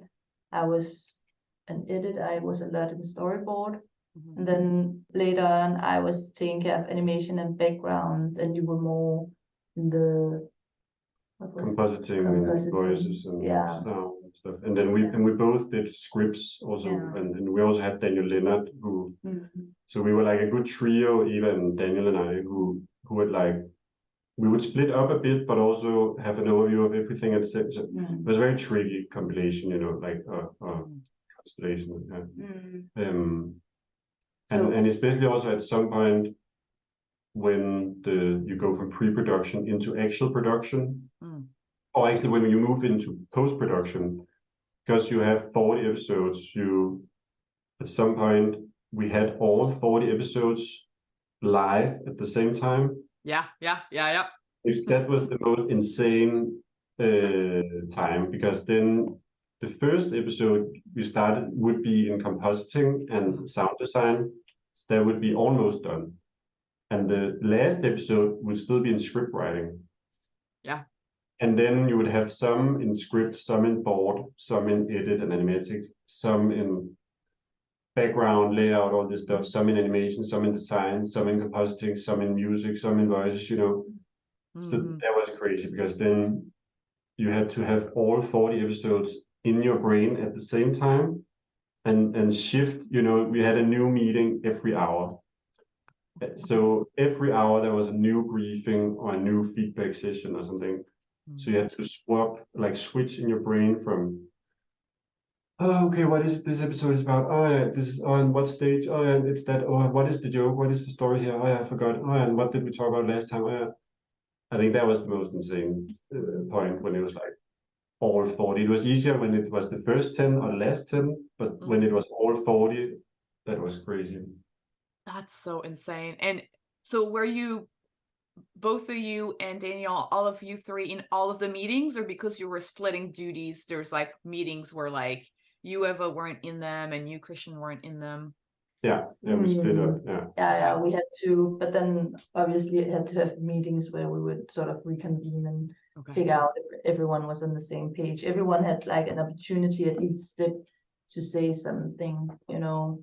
But it's also like at one point you also just have to, you know, trust that, okay, you know, the team is obviously ends up at a point where they know what they need to do, you know. But also we also had to be like, okay, I can't, you know, you can't micromanage production. You know, you have to sort of also say, okay, I believe this person will, you know, make the right choice. And especially after a while, I think that in the beginning it's toughest, because also it's a totally new team, and Sun Creature was a very young new studio, and everybody was kind of inexperienced, you know. Nobody had done series before, and you have all the supervisors are new in this position, you know. All the top people and the whole team has to find each other, find the style, and build everything from scratch. So it was also like, in the beginning it needed more like of us on everything, but then as we got along, obviously the team began to, you know, get into the project. The supervisors, they could, you know, they were amazing, so they helped us a lot, and you know, and they could take over more and more, you know. So it definitely got easier, but yeah, for sure in the beginning it was all like the toughest. But that's so cool. Yeah, also because it feels like I think like, because you do the script obviously first, and then you have this whole process from step to script to board to edit to all this.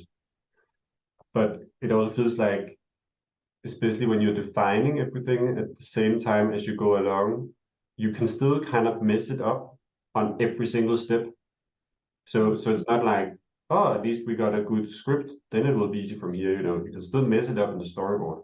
Yeah. And with a good storyboard, you can still mess it up in the edit if you're not, you know, if it's not the right like pace or the way you use the edit. Yeah. And then from there, obviously, a good animatic is like the most important thing, but you can still kind of mess up the other steps, you know, mess up a joke in animation, on sound, or on, you know, even in compositing in the or sound, in the last steps you can still. So I think in the beginning there was like, you had to be so much on everything to define what is the show actually going to be. And but hopefully it should be better if we do another season. It should, then now at least we have something, we can refer to, and now we know what the show is. Yeah. But developing it while we do it, that was tricky, but also amazing. Yeah, I feel like first seasons, that's pretty typical of a first season, right? Like now you know the show. So like if you get another season, you're like, okay, we got this. Yeah. And also now we have we have like a team of people who also know, like they also know what it is. Right. Like now it's That's so awesome. I was wondering, like, do you guys know where it's showing? Like, what platforms? In America, it's gonna be on HBO Max or Max. Nice. Yeah. It's coming out in November. Ooh, November! Oh, just when the episode comes out. That's so awesome. Yes. Because it has been out in Europe since May, and in Asia and I think Australia and Africa and the Middle East, and I think actually it's been out all over the world except the US now. So so that's the last place to premiere in November. Yeah. You guys already got some fan art. I saw you have fan art online. Yeah. do you like check it out? Do you sometimes like Google and look at the fan art? Yeah, sometimes. Yeah. But we really, we love it. It's so sweet. We also went to this like event in the BAFTA house in London last week actually, where there was a lot of kids who came to see the show. And that was like the cutest thing ever, because then the kids had to, they watched it and then they had to go and they would draw like Ivandoo characters, or they would draw Ivandoo, and they would also design their own monsters, and they would design their own weapons and shields and the swords and that was super cute. It's really fun to see because when you produce a show and you make it and you show it to people, it's always animation people you show it to, or industry people, or adults. And then but you're actually making it for kids, so it's actually rare that the ones who make the show actually get to see it with the kids. Yeah. So it's really nice to actually see the actual audience, the ones who are actually supposed to watch it, or you actually the ones you're actually making it for, to see them watch the show. Yeah, that was really special. That was really, really, really sweet. That's so sweet. That's so cool. Well, I'm not gonna ask about what's up with the second season, because I don't know if you guys can talk about it, but I'm really excited. I'm really excited to see the first season on Max. I haven't, for now, I've only seen what's on YouTube. Like, that's really, really cool already. And I love that personality of Evandoo, because like you said, he's like a big dummy, and that's really funny. It's kind of like a little bit of a twist on Gumball, because Gumball's a little bit like that too, like very arrogant and vain. So Evandoo has a little bit of that, but with more hot air, I guess. I have some questions from our listeners for you guys. Sure. And I really like this one from our patron Mallard, who asks, what is your advice on collaboration on something like a short? How do you make sure two people are on the same line on an idea and feel like they both contributed what they wanted into it? That's a really cool question, I think. Yeah. I think it's interesting for us, because I mean, obviously, so we're a couple, so we know each other really well, but like when we started to work together, I think it was it's also good, because like when I was trying to come up with ideas by myself, I had nobody to ping pong with, or nobody to challenge me, or to say this idea is bad, but this is the good part about your idea, this is the bad part about your idea. And as soon as I started to work together with Eva, everything got so much better, because you have two brains and somebody to challenge your ideas, and Eva comes with all her ideas, and then we can challenge and ping pong together, and suddenly it became stronger. And but you have to be kind of honest, obviously, otherwise it doesn't work, and you have to be constructive and But I also think at one point, you have to get over being afraid of saying something that, coming with bad ideas or bad And it's still, I mean, it can still be difficult sometimes, or if you don't feel you can get your idea across to the other person, you know, you in your head it's working, but you know, Christian or Daniel wouldn't understand what I was saying.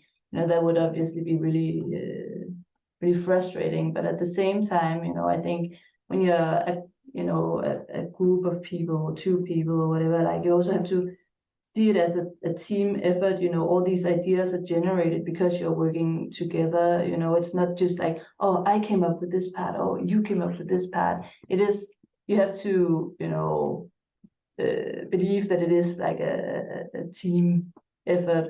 So I wouldn't, if you go into it still thinking, oh, I didn't get my idea, you know, that I can see how that can definitely be a problem. I would suggest you find someone that you trust and that you do feel like you're on the same page with. And if not, you know, the only way to actually figure it out is also just to talk about it.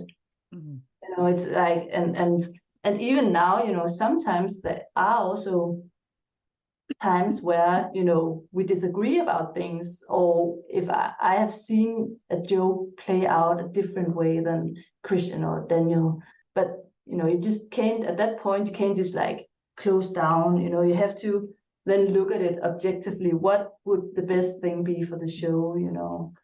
And the good thing here is that we're 3, so there's always like the, you know, majority rules kind of. Nice. Yeah. That's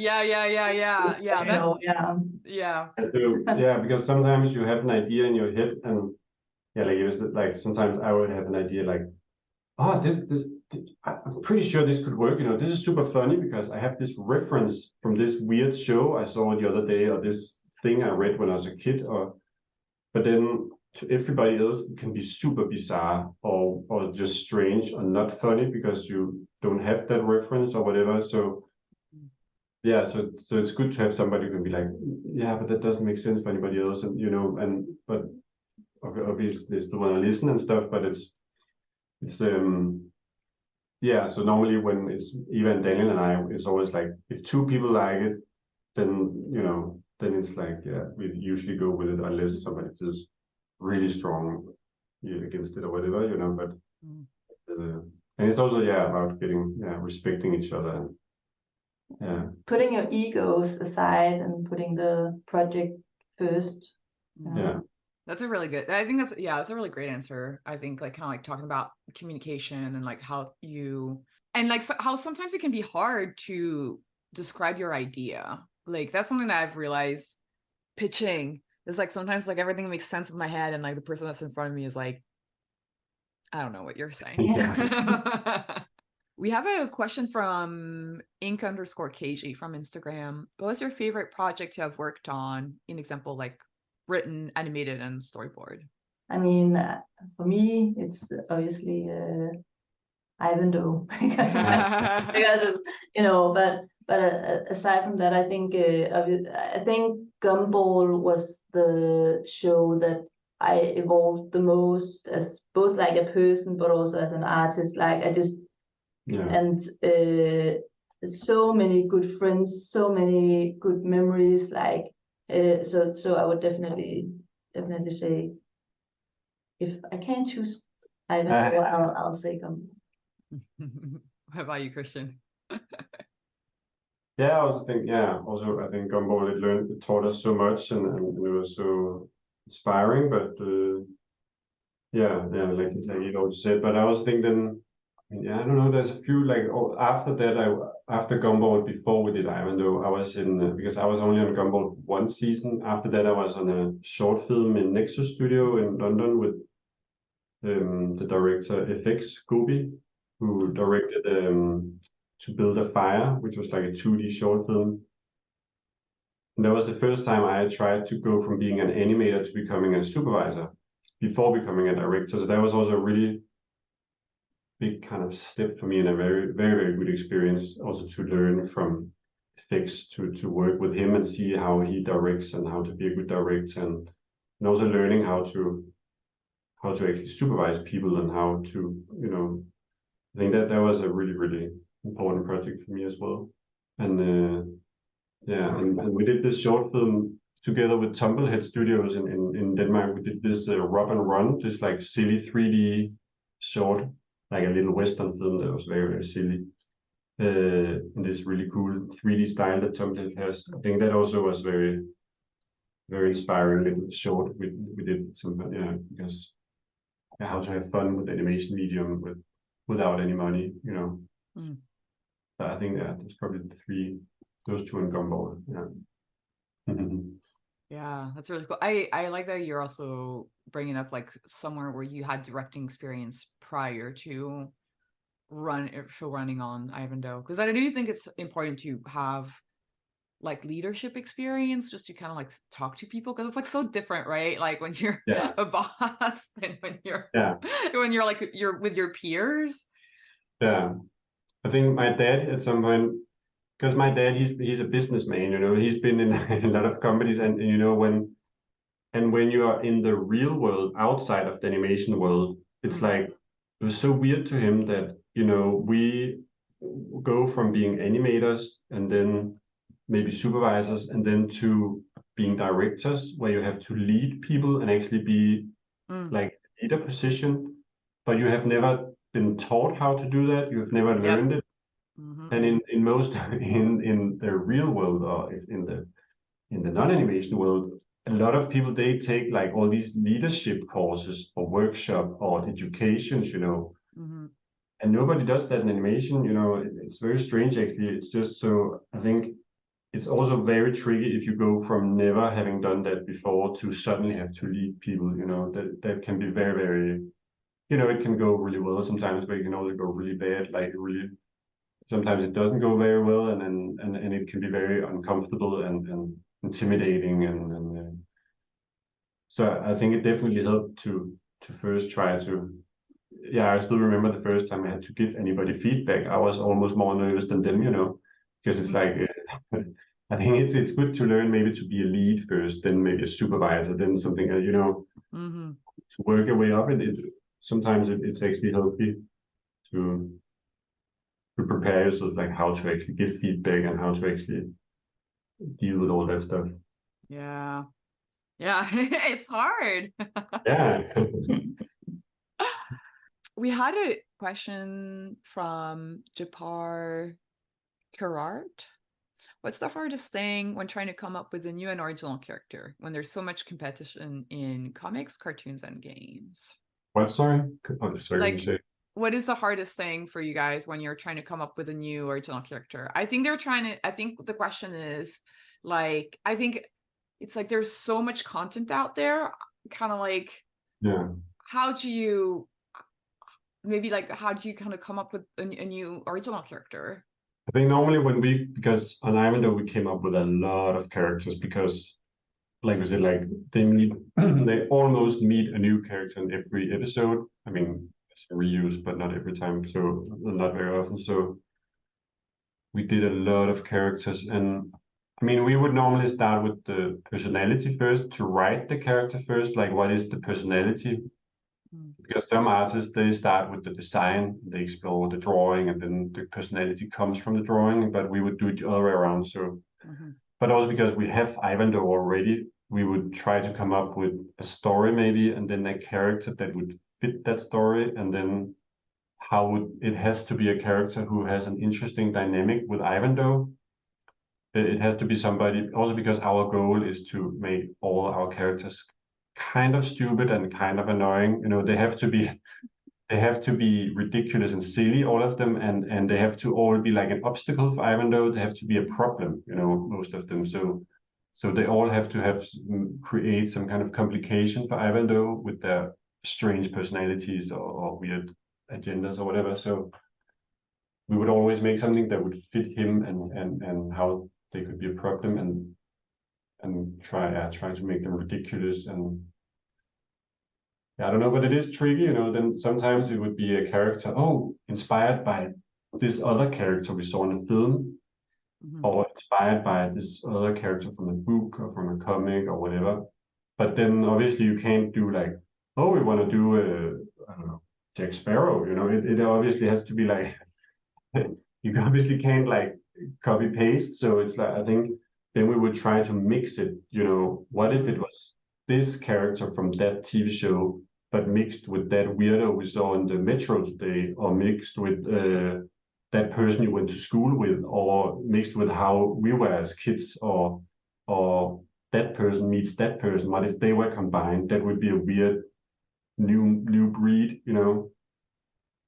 Yeah. But so I mean, it is very tricky, but we try to like draw on some mixed references so it doesn't become a copy of somebody else. Yeah, I mean, but also like in a way a lot of the things we're working with is also because it's like a fairy tale universe or like a fantasy universe, you know, it does have a lot of cliches, and that gives, or not cliches, but you know, stereotypes. Mm-hmm.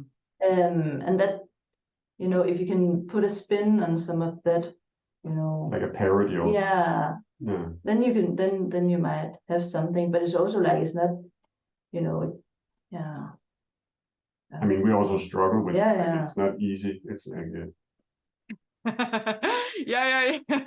It's not easy, and I think that's why the question was kind of like phrased in terms of like what's the hardest thing, because it is hard to find like characters that are going to be likable and fun and, like you said, like create conflict and highlight your main character, right? Yeah. There's one funny like I remember, because we wrote Ivandoe, and in our head he was, you know, we knew what he was supposed to be, but we hadn't found the actor yet, and so we went into all these auditions, and we saw all these amazing actors, everyone like, you know, giving it their best, and it's very weird, like the moment that Rasmus Hardiger came on and he opened his mouth. He's the voice of Ivandoe. He's the voice of, I was just like, okay, that's, you know, that's Ivandoe, you know. Suddenly it wasn't just like words on a paper, it was a character. It was the character, you know.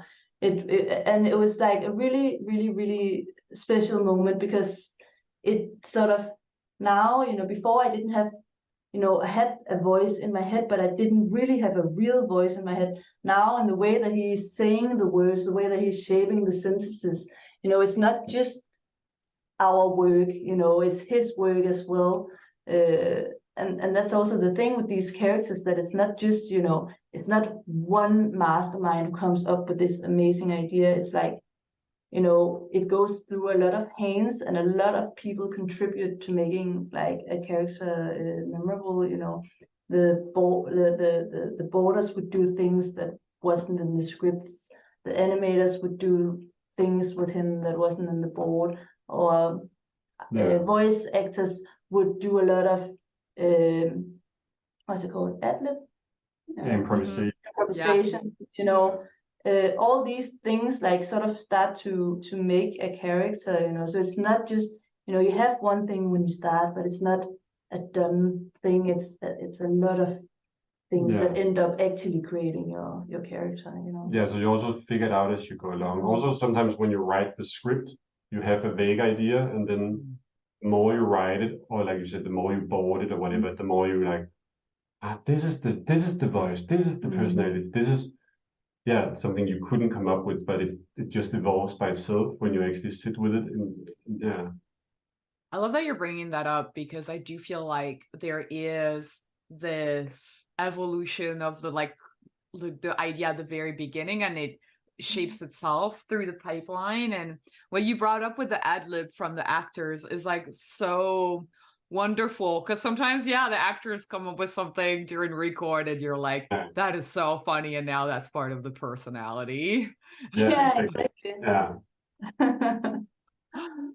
And we also, you know, I think also on Ivandoe, we like Evangelion, and we also try to like keep, you know, if like Eva said, on during the script, during the board, but also in the edit or with the voices, but also sometimes the character design could also be like, oh, actually that version of the design, or like, because the designers would do different suggestions, different passes, and that one looks really ridiculous. Oh, that one has a weird foot, you know, maybe that could be part of the personality, or, you know, it all the stages can kind of contribute to the personality if you keep like being like mind or like coming, yeah, keep evolving it a bit, you know, then all the stages can actually help. And I think that's also why we actually know Ivandoo so much better now than we did when we wrote the first episodes. Of course, like he evolved so much during the season, so now he's much more of a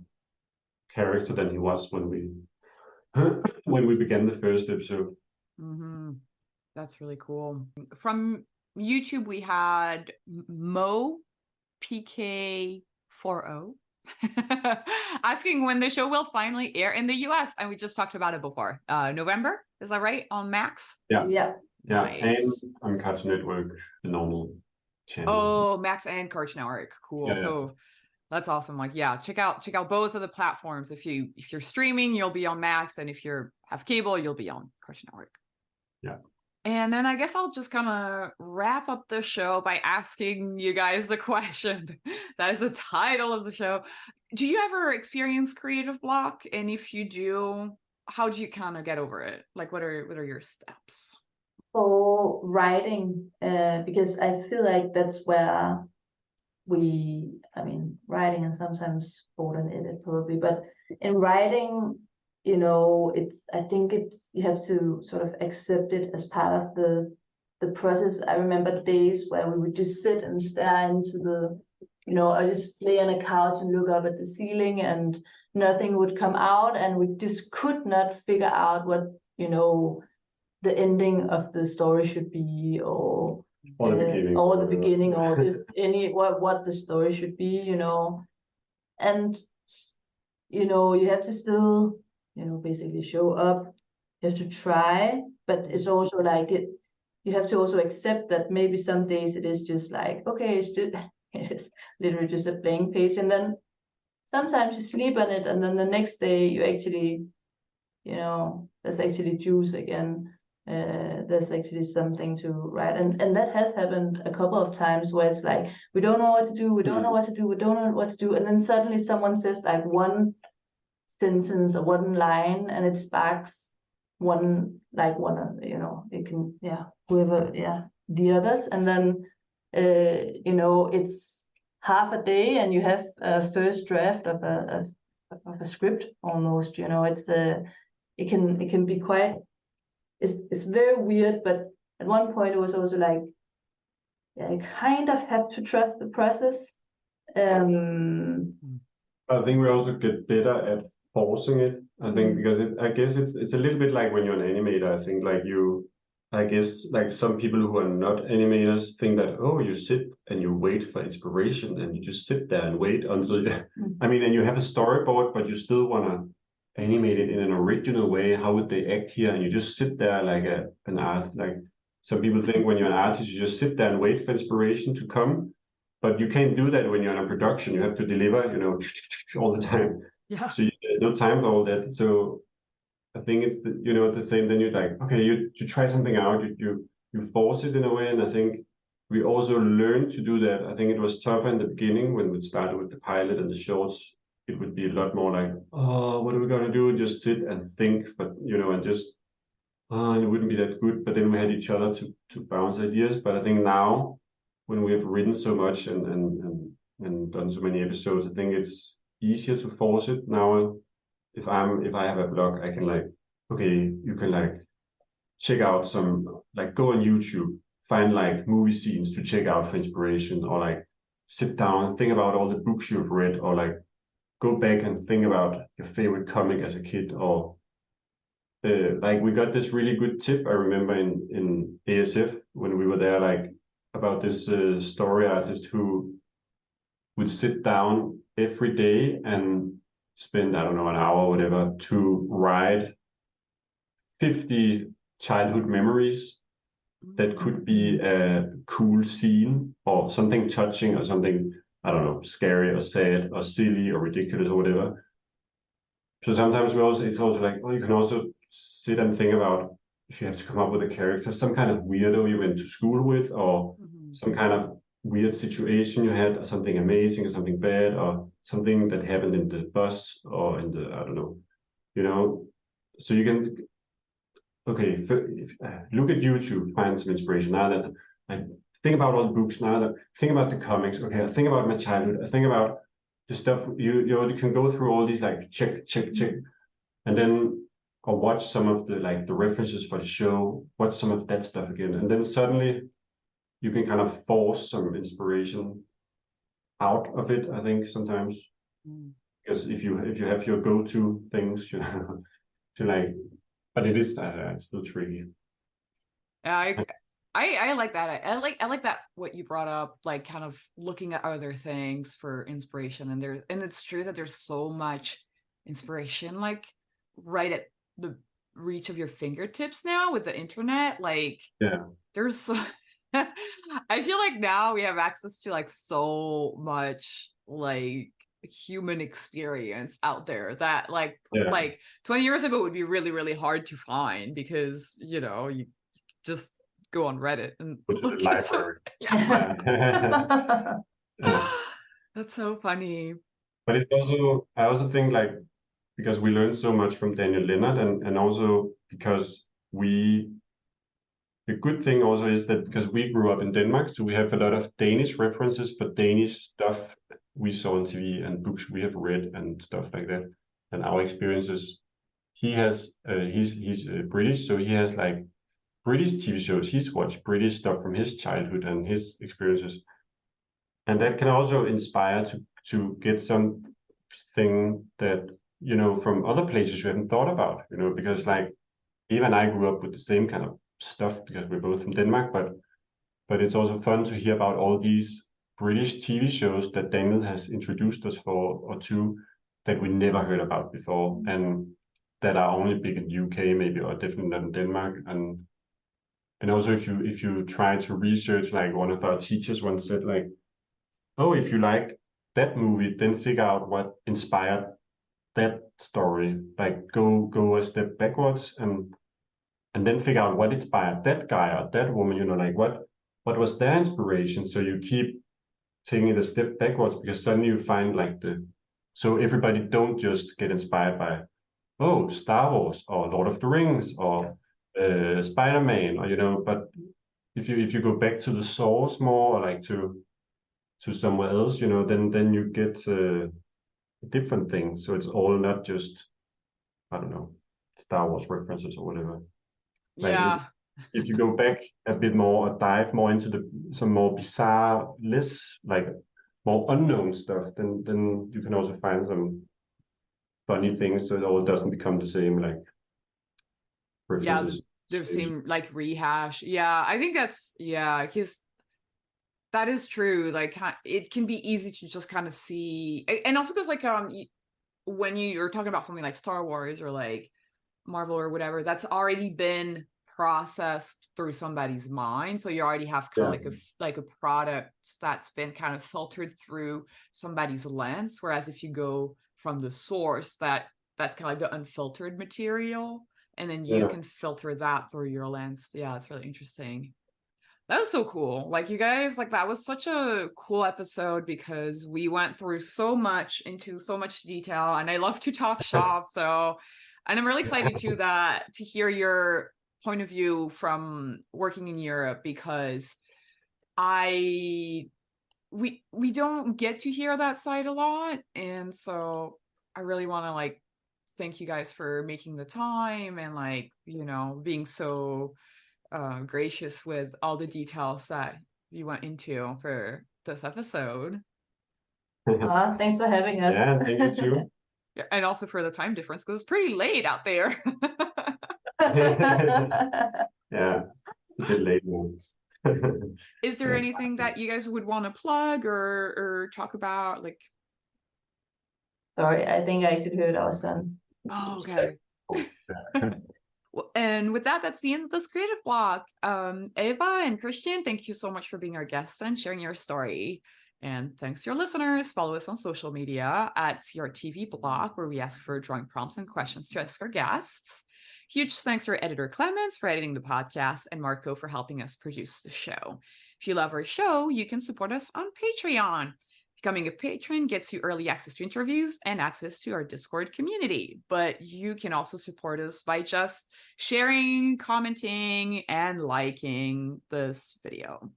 Click the link in the description of this episode if you want to check out the Patreon. I've been your host, V.